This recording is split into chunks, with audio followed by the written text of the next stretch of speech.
Gledalke, gledalci, lepo pozdravljeni v tokratni oddaji Župan za vas. V moji družbi pozdravljam gospoda župana občine Dobrovnik, Marjana Kardinarja, s katerim se bova pogovarjala o aktualnih aktivnostih v občini Dobrovnik. Gospod župan Marjan Kardinar, lepo pozdravljeni.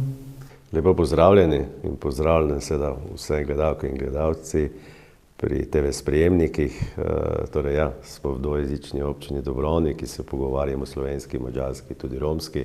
No, v zadnjem času pa še tudi kakšen drugi jezik, tudi hrvaški, tudi nemški, ampak vseeno nam je pa cilj, da smo v sožitju, v razumevanju, v strpnosti in da na tak način seveda poskušamo urejati življenje vsak dan, naše razvojne potencijale, možnosti, pa tudi sposobnosti. In jaz upam trditi, da je ta majhna občina vseeno, ki ima, bi rekli, 1350 prebivalcev v 3 naseljih in da nas ni malo, pa ni preveč. Ravno bomo rekli toliko, da lahko nekako samostojno delujemo in da nam te naravne danosti, ki jih imamo, seveda dajejo pogoj, da se lahko razvijemo, predvsem na področju, bomo rekli, kmetijstva, podjetništva, in s tem bi rekli, da smo v zadnjem obdobju naredili zelo veliko, torej 27 let počasi obstaja samostojna občina Dobrovnik. Ja, pa je veliko, jaz upam, da je veliko narejenega, to nam pa tudi priznavajo tako občanke in občani, kot tudi vsi partnerji in sodelujoči, ki z nami sodelujejo. Torej, če se osredotočiva na proračun občine Dobrovnik za leto 2025, v katero smer bo naravnan proračun, so novosti pri infrastrukturi, pri investicijah, pri določenih projektih? Sigurno, zdaj v zadnjem obdobju se vse konča pri denarju, torej začne in konča, kar me malo moti. Namreč nekoč tega ni ravno tako bilo in če zdaj primerjavo delamo na hitro, torej nekoč se spomnim tam pred 30 oziroma 28 leti je bil prvi proračun 600 000, torej niti 1 milijon.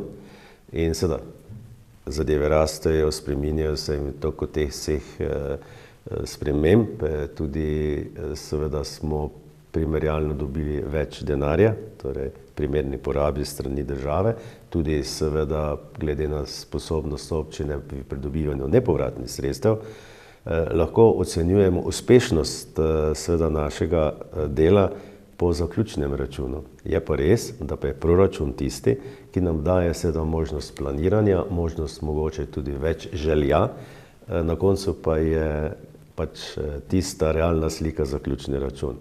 Nekako proračun se nam vedno giblje sedaj, že nekaj let. Treba je povedati, da imamo dvoletni proračun, smo ena od redkih občin, ki smo prvi, mislim, da med prvimi sprejeli sklep, da začnemo dvoletni proračun. Istočasno imamo način EZR-ja, to pomeni enotni zakladniški račun pri Ministrstvu za finance. S tem nekako smo dali možnost, da nas Ministrstvo za finance spremlja, istočasno pa smo si dali možnost, da lahko v kratkem obdobju dobimo kratkoročne kredite, to je mogoče informacija za tiste občine, ki še razmišljajo danes.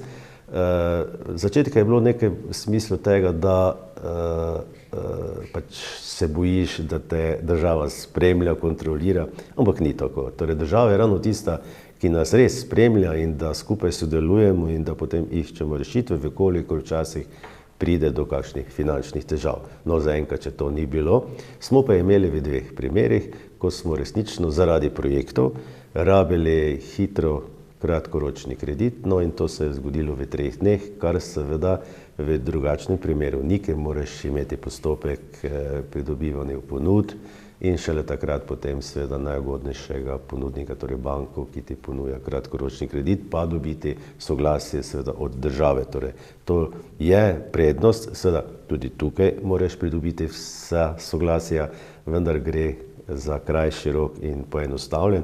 Jasno pa je, da kratkoročni krediti morajo biti plačani do konca leta. Torej, če govorimo o proračunu za letošnje leto, je močan, če lahko tako rečemo, 3 milijone. Lansko letni je bil 2 milijona 700. In če takoj greva še v primerjavo z zaključnim računom 2024, smo končali 2 milijona 600. Torej, vedno nekako se zgodi, če planiramo in če se nič sprememb ne zgodi, potem je pravzaprav za proračun pa zaključni račun skoraj enak, mogoče ponavadi nekaj tisoč evrov manj. No, lanskoletni seveda je manjši bil, predvsem zaradi tega, ker smo morali investicije, ki smo jih začeli lansko leto, torej jih nadaljevati v letu 2025, tako da je tudi to dobro, da imamo dvoletni proračun, ne? Ker te lažje delaš in potem ti ni treba sprejemati začasnega proračuna, ker je isti postopek, časovno se pa vse skupaj zavleče. No, mi smo se za to odločili in moram povedati, da kljub temu, da smo mi majhna občina, pa s tem denarjem seveda lahko lažje potem planiramo pa izvajamo investicije, ki smo si jih zadali. Če je vprašanje, kaj smo iz tega lansko leto naredili, lahko rečem, da je cesta, torej kolesarka zaključenja, to je Lendava-Dobrovnik-Koblje.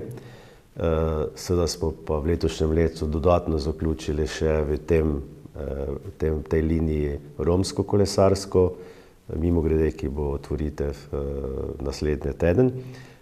No, potem zaključili smo lansko leto telovadnico, prva faza, potem začeli smo z prvo fazo pešpoti proti Bukovniškemu jezeru, torej to je ena velika investicija in tudi težko pričakovana, da smo res lahko začeli z zagotavljanjem prometne varnosti na relaciji Dobrovnik-Bukovniško jezero. Vi veste, da letno obišče to jezero 100.000 obiskovalcev.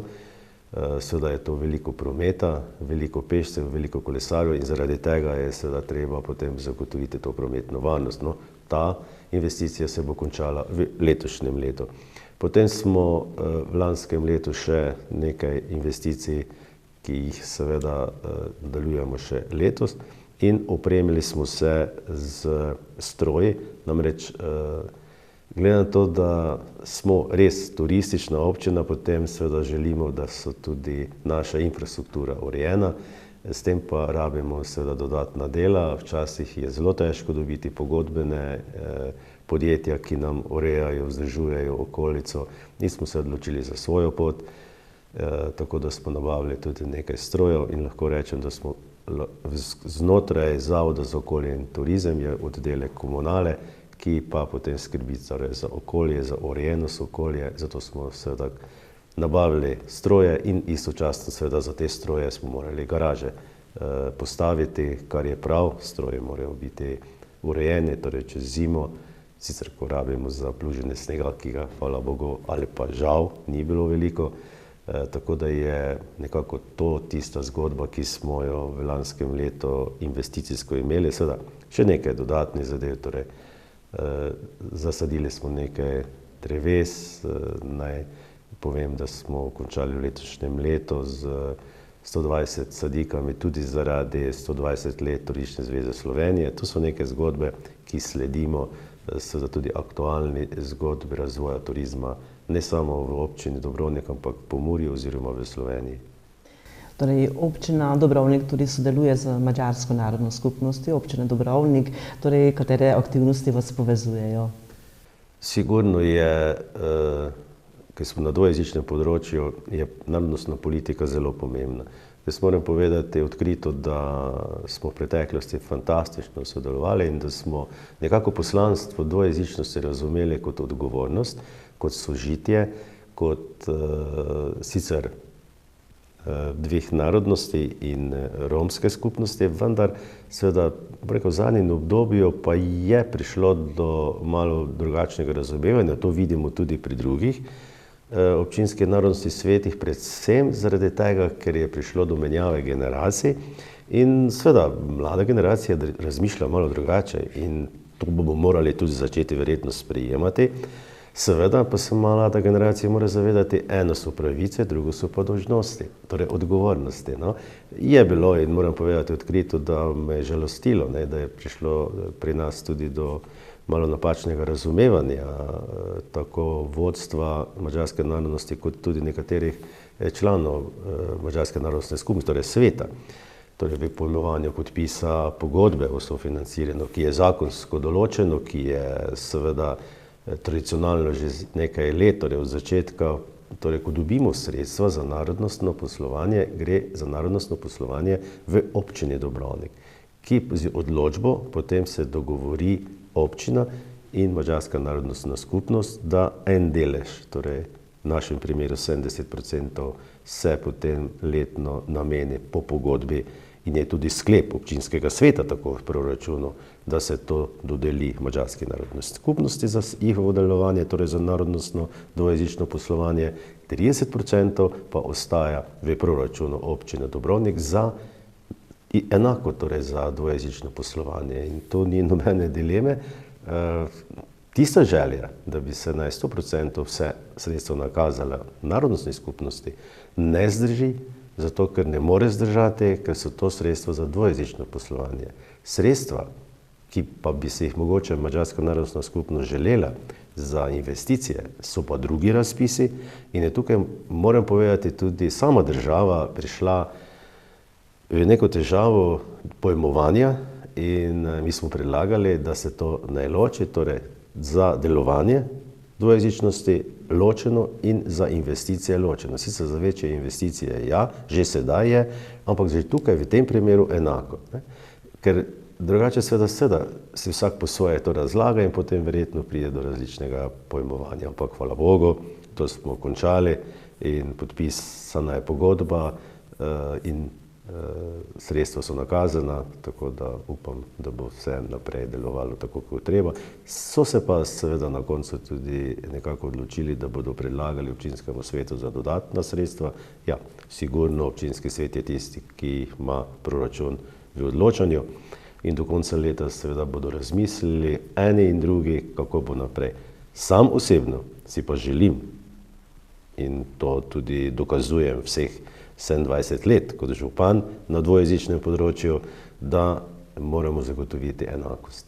Enakost med vsemi, sožitje med vsemi, odgovornost med vsemi, torej ne smemo enega pred drugim, seveda, kako bi rekel, en pred drugega postavljati, ker takrat se zgodijo lahko hitre zamere, nepotrebne zamere, pa drugačno razmišljanje in to potem vpliva tudi nekako na odnose, pa na javnost, pa tudi na mlajši rod, ki prihaja. To pa ne smemo. Torej, vse to, kar se je v teh letih dobrega, res dobrega zgodilo v naši občini, mora ostati in noben nima pravice pravzaprav kršiti to, kar je dobrega storjenega in moramo vsi skupaj skrbeti, da bo tako naprej. Torej, občina Dobrovnik seznanja tudi svoje občane z občinsko celostno strategijo. Na kakšen način poteka to sodelovanje med vašimi občani?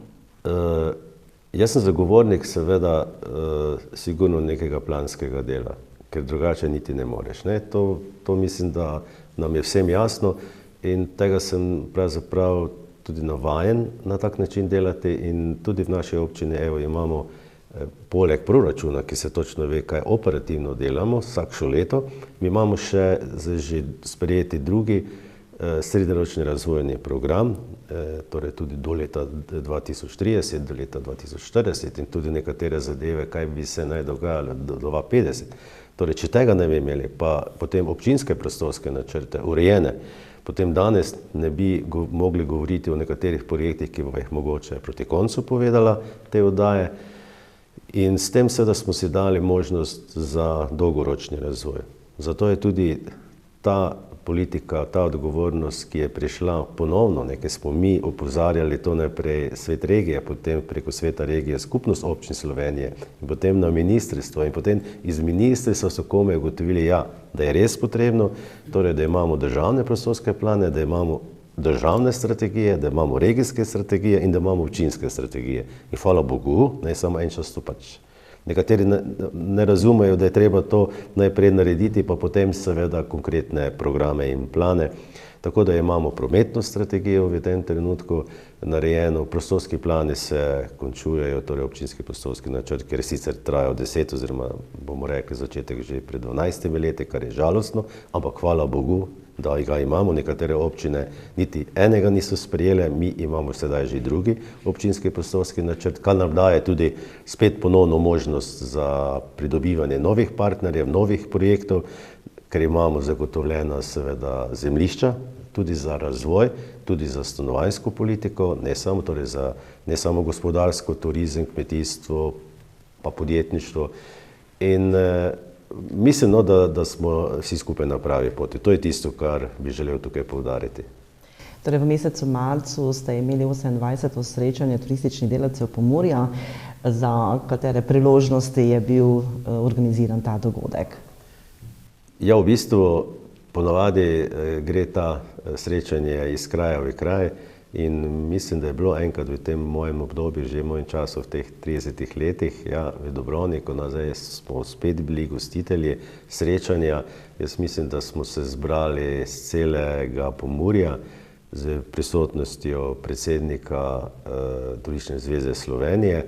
Podeljene so bile priznanja, predstavitve in potem seveda tudi, bomo rekli, najžlahtnejše priznanje, to je kipec štorklje, ki ga je dobila naša direktorica Elizabeta Horvat, torej za življenjsko delo, kar je zelo lep, bomo rekli, tudi priznanje, ne samo za osebno za njo, ampak tudi za našo občino, torej da se trudimo na področju turizma dobro delati. In turizem nam je seveda v naši občini ena od prioritet, prej smo že na uvodoma rekli, torej, da imamo naravne danosti, ki nam avtomatski ponujajo razvoj podjetništva, gospodarstva, kmetijstva in povezano s turizmom, izkoriščenje naravnih danosti, ki seveda lahko skupaj povežemo, in to je neka, kako bi rekel, zelo enostavna razmišljanje in kombinacija, ki pa lahko nam veliko pomaga. Torej, na spletni strani občine Dubrovnik smo zasledili objavljenih dosti javnih razpisov, za katera področja so namenjeni.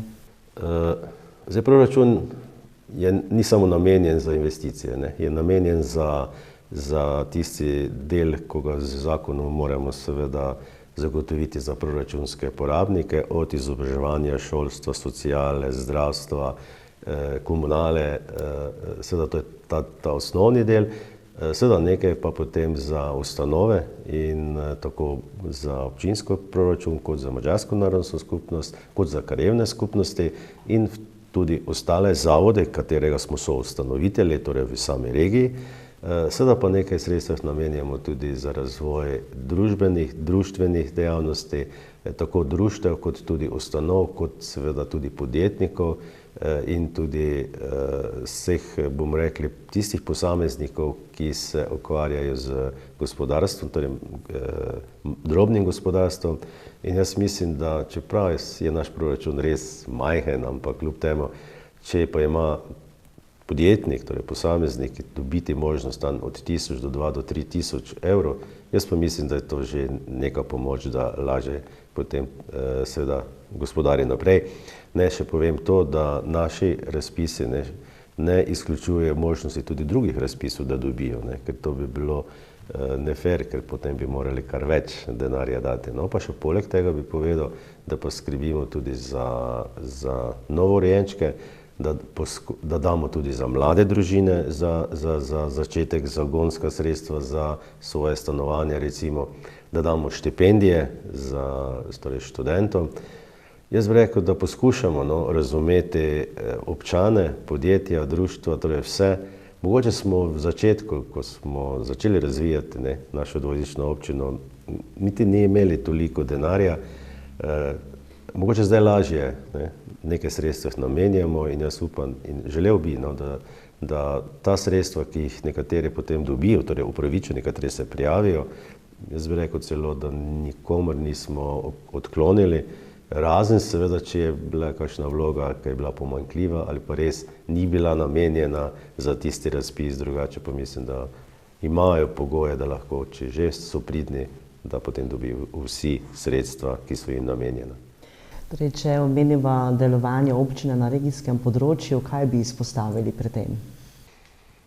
Najprej bi povedal to, da sem z zadnjega sestanka sveta regije, ki je bil v Svetem Juriju ob Čamnici, prvič bil malo presenečeni, potem pa tudi zaskrbljeni. Namreč spomnim se, tam nekje leta 2000, recimo, ko smo začeli se pogovarjati o enotnih regijskih projektih, začelo se je vodovod, pa da ne bi se kdo narobe razumel, zdaj sem se spomnil, bilo je celo o odločitvi škofije, ne, Murska Sobota, ker je bilo zdaj ravno to aktualna zadeva vezano na novega papeža, ampak hočem to povedati, da smo regije bili enotni. Torej, vsi smo se zavedali, da to so regijski projekti zelo pomembni v Pomurju in smo že takrat celo razmišljali, da resno pristopimo k postopku, da imamo svojo pokrajino. No, zdaj, v zadnjem obdobju pa moram povedati, da nekatere občine pravzaprav razmišljajo sicer na eni strani v debati, da moramo se povezovati, da moramo sodelovati, ne, ko pa seveda gre za občino, lastno njihovo občino, ne, zdaj pa samo za našo občino, torej najprej naša občina, pa potem regija. To se ne sme dogajati. Ne. In v takih debatah, ki jih je bilo čutiti sedaj na zadnji seji, se mi zdi, da bi bilo treba res razmisliti in tukaj apeliram, kdorkoli me sedaj posluša, drage moje kolegice županje in župani, stopimo skupaj, naredimo zgodbo za danes, za jutri, torej za deželo v Muri, za pokrajino Pomurje, tako, da bomo tega vsi imeli. Vsi smo del te regije, vsi smo del te razvojne zgodbe in če bo vsaka občina vlekla po svoje, potem ne bo ravno dobro v prihodnosti in to mogoče nekateri tudi čakajo, da se mi pogajamo, drugi pa grejo naprej. No in to je tisto, kar sem želel iskreno in javno povedati in zdaj sem imel priložnost, pa jaz upam, da mi nihče ne zameri, če moje razmišljanje pač delim preko medijev. Torej, če še na koncu omenimo aktualne dogodke, ki se bodo odvijali v prihodnjih mesecih, kateri so to, katere bi izpostavili? Mogoče bi začela, dogodki so vezani tudi na nekatere investicije. Torej, ko smo že prej rekla, ne, da smo v letošnjem, lanskem letu investicij, ki se jih že navedo, končali, da letos seveda končujemo pešpot, da bodo v tem obdobju seveda nekatere večje investicije, ki bodo tudi nakazane, najprej seveda v petek, ko postavljamo temeljni kamen za nov dom starejših v Dobrovniku, torej enota doma starejših Rakičan.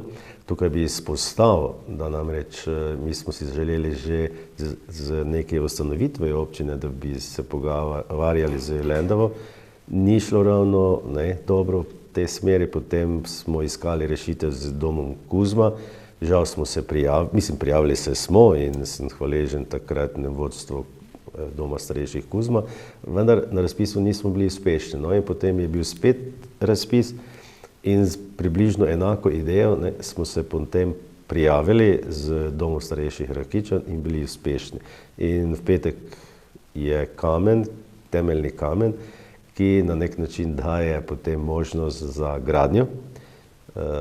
In seveda upam, da naslednje leto takega časa bova lahko povedala, da bomo odpirali nov dom z 48 posteljami in to je seveda zelo pomemben za razvoj naše občine. No, drugi taki dogodek, ki je pomemben za nas, je otvoritev romske kolesarske steze. To je pa v kombinaciji kolesarske poti Lendava-Dobrovnik-Kobilje in ta odsek seveda je pomemben, ker povezuje in je zveznost tega projekta kolesarske poti od, bomo rekli, ene strani madžarske meje, na lendavski strani, na drugo stran proti Kobilju do madžarske meje. Res pomembna turistična pridobitev, pa tudi prometna varnost. Seveda, o tem kaj več takrat, ko bo naslednji teden, torej najprej romska konferenca, nekaj o strokovni zadevi, kar se tiče samega življenja Romov, potem pa seveda ta slavnostni del otvoritev te kolesarske povezave. V obeh primerih moram povedati, da bodo prisotna torej na temeljnem kamnu minister Simon Maljevac in pa na sami romski konferenci oziroma na otvoritvi kolesarske poti, ki smo dobili sredstva iz kohezije, torej dr. Aleksander Jevšek in mislim, da tudi magister Dejan Židan se nam pridruži, ker tudi to so pač neke osebe, ki res skrbijo, da v naši regiji se tudi kaj dobrega zgodi. No, sigurno pa smo veseli, da bomo nadaljevali z našimi projekti, torej še romsko naselje 1, torej v Tüškeser, zato je tudi prijava. Potem bomo še enkrat se prijavili za razvoj turizma, predvsem v obmejnem območju, govorimo o infrastrukturi, to je pa spet Bukovniško jezero druga faza in seveda še tretji projekt, ki je večji, to je kanalizacija. No, ne povem ob tem, da smo seveda uspeli čistilno napravo sanirati, tako da je sedaj seveda tudi čistilna naprava deluje. No pa še en projekt, to je, bomo rekli, neka zadnja faza urejanja naših šolskih prostorov. Tako da ja, imamo kar veliko teh projektov. No, zdaj zadnji, ki je pa v tem trenutku v gradnji, je pa infrastruktura cest Žitkovce-Bödeha, to je sicer projekt Direkcije Republike Slovenije za ceste, ki je iz komisije, torej mešane komisije Slovenija-Mađarska, da se naj cestne povezave na relaciji Slovenija-Mađarska uredijo, torej po celem Goričku, od Hodoša pa dol, oziroma od Kuzme pa do Pinc, torej do Lendavskega dela. No in v tem delu je tudi cesta Žitkovce-Bödeha, ki v tem trenutku je v izdelavi. Naslednji teden bi se naj asfaltiralo. Mi smo pa seveda kot občina sodelovali v tem projektu z omogočitvijo tega projekta, z tem, da so se potem tudi parkirna mesta, da se bo park pri Altesta uredil, da se bo center Žitkovec uredil, da se bo pokopališče uredilo in to pomeni tudi naša lastna sredstva k temu in s tem seveda dobi Žitkovci mogoče malo boljšo, lepšo, bolj varno prometno infrastrukturo, kot je bilo do sedaj. No, seveda pa nas čaka potem še infrastruktura v Strehovcih in upam, da se bo to tudi zgodilo. Seveda je pa kot največji projekt v tem trenutku gospodarski, kmetijski, kar se bo dogajalo v naslednjih 2-3 letih, torej upam, da bo gradbeno dovoljenje nekje poleti dobljeno za Green Gardens, torej za nove rastlinjake v Žitkovcih, kar pa seveda bo tema za drugi pogovor, samo toliko, da omeniva. Mogoče še samo zadeva, ki me tudi v regijski zgodbi zelo skrbi, namreč še vedno nismo zagnali nasipe, torej obmurske nasipe za izgradnjo, namreč to so tako povezani projekti v smislu varovanja naših kmetijskih površin, istočasno pa gre tudi za to, da Bukovniško jezero z muljem čaka na odločitev, kdaj se bo začel gradnja obmurskih nasipov, da bodo lahko tudi ta mulj uporabili za pač v izdelavi nasipov, seveda v tistem delu, ker bo humanizirano, torej to ni ravno za gradbene zemlje, ampak vseeno je pa jo se rabi, tam, kjer bodo uzelenitev. No, to je ena taka zelo pomembna zadeva, ki ne vem, zakaj se tako dolgo čaka, oziroma zakaj tisti, ki so pripravljali to dokumentacijo, da vejo, zakaj se gre, torej, da se to nič veliko ne posega v prostor tam, ki je že poseg. Ampak ne bi želel razpredati predolgo, hočem samo to povedati, da so nekateri regijski projekti ne samo zato, da bodo v tisti občini, v tistem kraju nasip, ampak to vpliva seveda na celotno regijo. Torej, če bodo poplave, ne bo poplava samo v Tišini ali ob Muri, se pravi v Murski kraj, ampak se bo to čutilo tudi v zaledju in zato seveda spet poudarjam, moramo za to skrbeti oziroma dati en drugemu podporo občinam, da se ti projekti seveda potem tudi že začnejo za božji voljo, ne morem drugače reči, graditi in da bomo lahko potem tudi na tej točki varni pred naravnimi nesrečami. Nekaj smo pozabili, namreč smo nekako iz pomladi proti poletju, namreč dobro vemo, da so dnevi turizma, prireditve pred vrati in da bomo res v letošnjem letu deležni enako prireditev, ki do pa tudi odmevne, torej v mesecu juniju. To bo seveda še v medije poslano, tako turistične prireditve kot seveda romarske prireditve. No, mogoče potem, da še najaviva žetev, ki bo sicer poleti, 2000 zlatih zrn. In rad bi seveda, da nekako ohranimo ta turistični utrip naše občine v povezavi z vsemi sosednjimi občinami pa v regiji in da, kot sva že rekla, da se bo tudi ta kmetijski utrip ali pa drugače povedano regijski projekt Pomurja seveda začutil in da bomo vsi igrali na en gol. Gospod župan občine Dobrovnik, Marjan Kardinar, hvala vam za ta prijeten pogovor in hvala vam, da ste si vzeli čas za našo oddajo.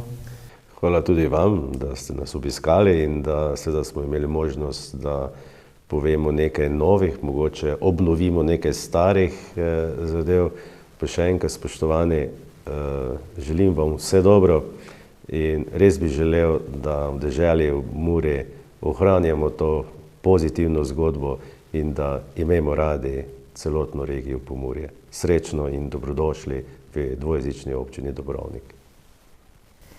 Gledalke in gledalci, hvala vam, da ste spremljali oddajo Župan za vas. Lep pozdrav!